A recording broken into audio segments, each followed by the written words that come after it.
This is my final in a series of reviews on the Brinkmann Trailmaster vertical smoker.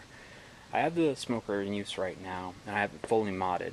I've added the insulation around the edges of the door, and I've also used the high temperature silicone around the top where smoke was leaking out the first time I used it. All I can say is it's like night and day in terms of experience. The first time I used it, I had a very hard time maintaining a high temperature. It kept falling, and obviously I was losing a lot of smoke. The flavor was fine, but it took a long time to cook. So I was really disappointed in the performance the first time. This time I've got a nice chuck steak in there, and it is cruising along. I've had a hard time keeping the temperature down. It actually wanted to creep up over 300 degrees when I first threw the coals in there. And obviously I wanted it more down around 225. So I really choked off the fire with the top and the bottom vents, and it's doing great ever since. Let me show you the mods real quick. Now here are the two items I used. This is the silicone RTV 4500. This is black.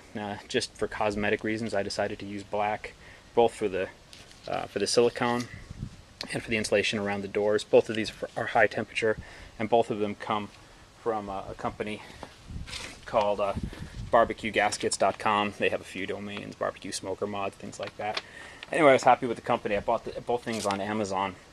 Overall, the smoker seems to be working great now. Let me open the door. I am smoking, so you'll see some smoke, obviously. And you'll see that the door is nicely sealed. I did cut around the edges.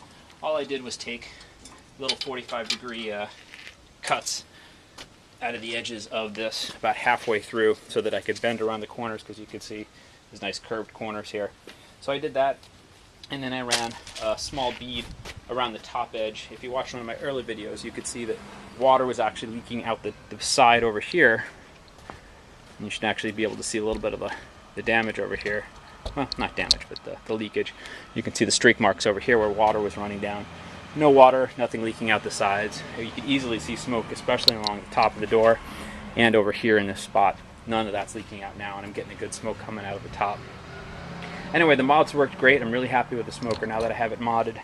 Probably the only disappointing thing I have about the smoker, and the thing I would say is try to do the mods before you cure it. It makes it a little hard to stick the insulation around the door, and of course, because it's harder to maintain a temperature without it being modded.